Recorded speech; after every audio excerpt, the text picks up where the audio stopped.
लेके फोन। यहाँ सब ऐसा टॉप है, दुकान सारा लॉक है, लगा है यहाँ रेड जोन। समझ रहे हो ना बाबू? हेलो हेलो मेरे बाबू, तुम्हें बता दूं कि बोलो न लेके फोन। यहाँ सब ऐसा टॉप है, दुकान सारा लॉक है, लगा है यहाँ रेड जोन। मम्मी करी है मामा से बतिया, सुना सुना जरूरी हाली बा।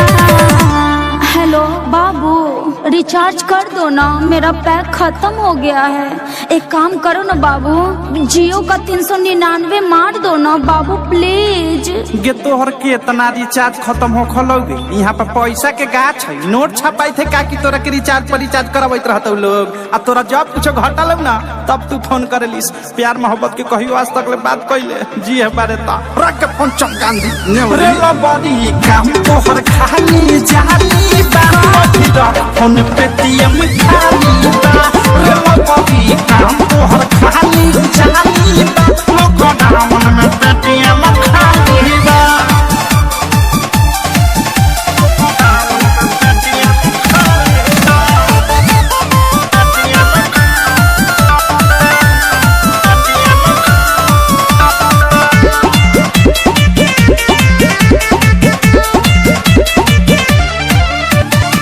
ऐसे न बोला जानू, बुझो मजबूरी। माफ कर झूठी बनाओ अभी दूरी, बनाओ अभी दूरी।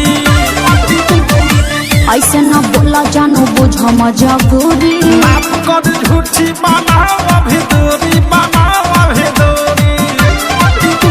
उतारे लगाबो चाहे बनियाबो, हमके नीक लागता तोरा गाली बा।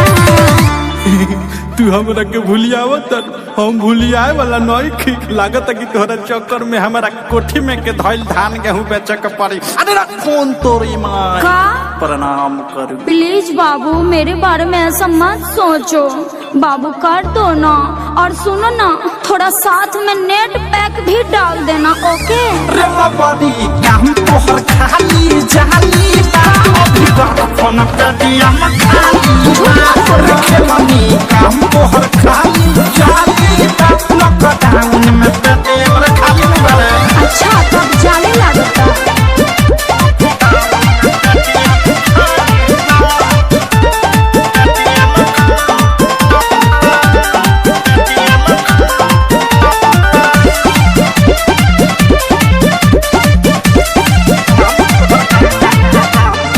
करते हो प्यार यदि बात नहीं टालो, दू दिन से नेट पैक डालो रे, नेट पैक डालो प्लीज ना।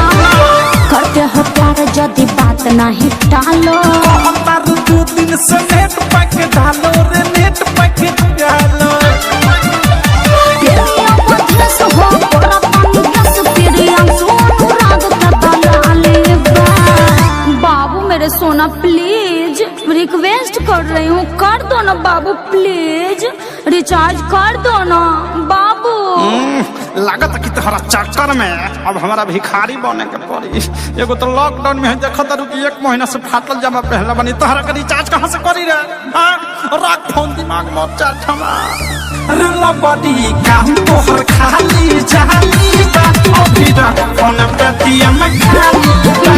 रे बड़ी काम तोहर खाली जाली बा, लॉकडाउन में पेटीएम खाली बा। हेलो मेरे बाबू, तुम्हें बता दूं कि बोलो न लेके फोन। यहाँ सब ऐसा टॉप है, दुकान सारा लॉक है, लगा है यहाँ रेड जोन। मम्मी करी है मामा से बतिया, सुना सुना जरूरी हाली बा। हेलो बाबू, रिचार्ज कर दो ना, मेरा पैक खत्म हो गया है। एक काम करो ना बाबू, जियो का 399 मार दो ना बाबू प्लीज। गे तोहर के इतना रिचार्ज खत्म हो खलोगे? यहाँ पर पैसा के गाछ है, नोट छपाई थे का कि तोरा के रिचार्ज पर रिचार्ज करवाइत रहते लोग। आ तोरा जब कुछ घटल ना तब तू फोन करेलिस। प्यार मोहब्बत के कहियो आज तक ले बात कैले जी है बारे ता रख के फोन चमकांदी रे बड़ी काम तोहर खाली जाली बा, अभी तक फोन पेटीएम खाली बा। रे बड़ी काम तोहर खाली जाली बा, लॉकडाउन में पेटीएम खाली बा। साचो बाबू। RCM म्यूजिक न्यू ऐप अभी डाउनलोड कीजिए हमारे गूगल प्ले स्टोर से और पाए भोजपुरी लोकगीतों का एक से बढ़कर एक ऑडियो वीडियो सॉन्ग बिल्कुल मुफ्त।